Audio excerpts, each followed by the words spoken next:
JSB with you YouTube ఛానల్లోకి స్వాగతం. నేను మీ శ్రేయభిలాషి జేఎస్ బావజన్. ఉమ్మడి చిత్తూరు జిల్లా పరిధిలో ఈ ఏడాది మామిడి దిగుబడులు అనే కార్యక్రమంలోకి స్వాగతం. చిత్తూరు జిల్లా పుల్చల మండలం కల్లూరు పరిధి ప్రాంతాల్లోని ఒక మామిడి తోటలో ఉన్నాం.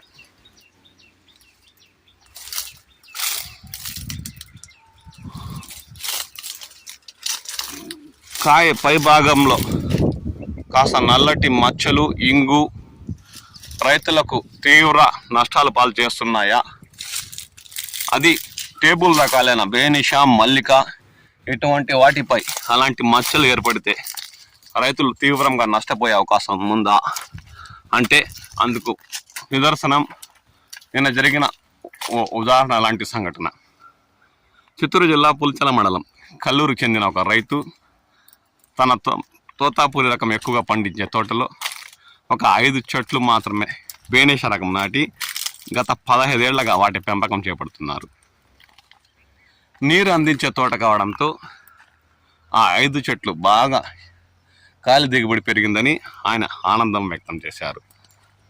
ఆ ఆనందంపై నీళ్లు చల్లేలా ఒకే ఒక చెట్టుకు, ఆ చెట్టులోని బేనిషా రకం కాయలకు అక్కడక్కడ నల్లటి మచ్చలు ఏర్పడి ఈగవాలి ఇంగు ఏర్పడిందని, ఇంకా ఎట్టైనా సరే బరువు వచ్చేసాయి కాయలు, అంటే 2 కేలకు 3 తూగేలా, అంటే 1/2 కిలో పైబడి ఉన్న కాయలు ఎట్టైనా కోసి మార్కెట్ పెట్టేద్దామని వాటి కోతలు మొదలుపెట్టి ఆటోలో మార్కెట్ తరలించాడు. ఆ బేనిషా రకం కాయలు దాదాపు 2 కిలోలకి 3 తూగేవి కూడా, అంటే 3/4 కిలో బరువు ఉండే కాయలు కూడా ఉండడంతో ఆ రైతు కాస్త ఆనందపడ్డాడు.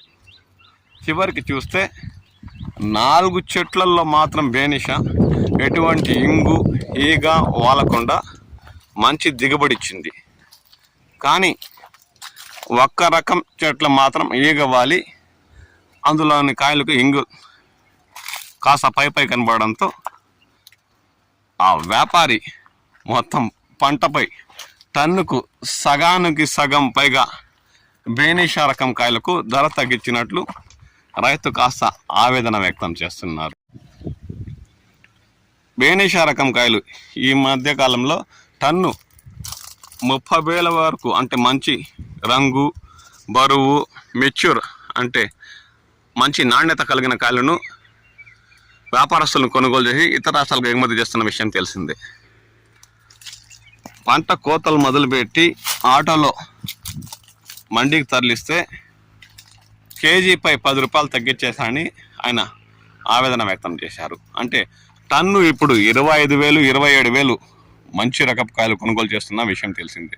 చివరికి ఆ రైతుకి ఆ మండీ నిర్వాహకులు, ఆ మండీ యజమాని టన్ను 15 రూపాయలతో, టన్ను కాదు టన్ను 15,000, కేజీ 15 రూపాయలతో బిల్లు వేసి ఇచ్చాడు.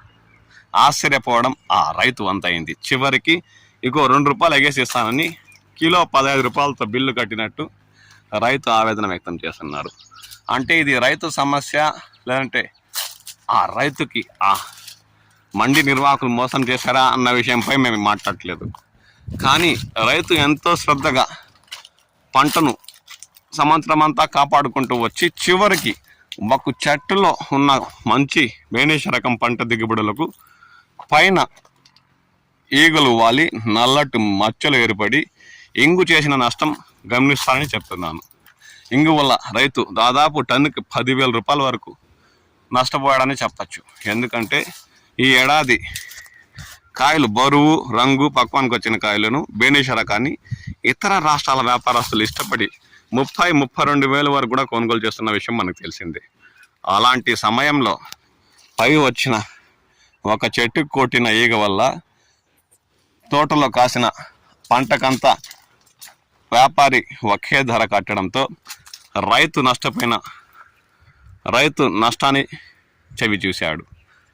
కాబట్టి మిత్రులారా, పంట చివరి దశలో ఉన్నప్పుడు కాస్త శ్రద్ధ పెట్టి ఇలాంటి ఇంగు, నల్లటి మచ్చలు ఏర్పడకుండా, అది టేబుల్ రకాలైన బేనిషా, మల్లిక, ఖాదర్ ఇలాంటి వాటికి కాపాడుకుంటూ వచ్చుకుంటే రైతులకు సగానికి సగం, అంటే ఒక ఏడాదంతా కష్టపడి మనం పంటను కాపాడుకున్న సమయంలో ఈ చివరి నెల రోజుల్లో అలాంటి ఇంగు మచ్చలు ఏర్పడకుండా కొంచెం శ్రద్ధ పెడితే రైతులకు సగానికి సగం అధిక లాభాలు పొందవచ్చనే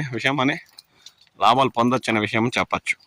చూడండి, ఇలాంటి కాయలు 2 కేలకు 3 700 గ్రాముల పైబడి ఉన్న బేనిషా రకం ఈ తోటలో మనం గమనిస్తున్నాం.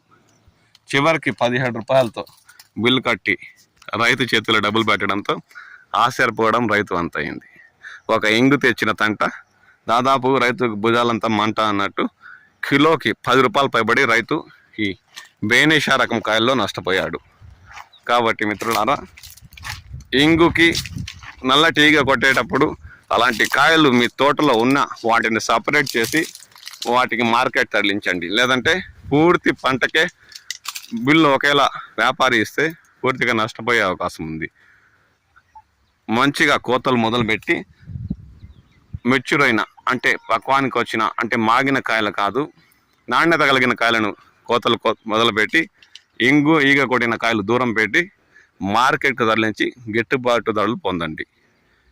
మీ ప్రాంతాల్లో కూడా ఇలా టేబుల్ రకాలైన బేనిషా, మల్లిక, ఖాదర్ ఇతరత కాయలకు ఇంగు పట్టి ఏమైనా నష్టపోతున్నారా, నల్లటి ఈగలు ఏమైనా కొట్టాయా అన్న విషయంపై కామెంట్ సెక్షన్లో కామెంట్ చేయండి. మీ విలువైన అభిప్రాయాలు తెలియచేయండి. నేను మీ శ్రేయభిలాషి JS బావా జాన్.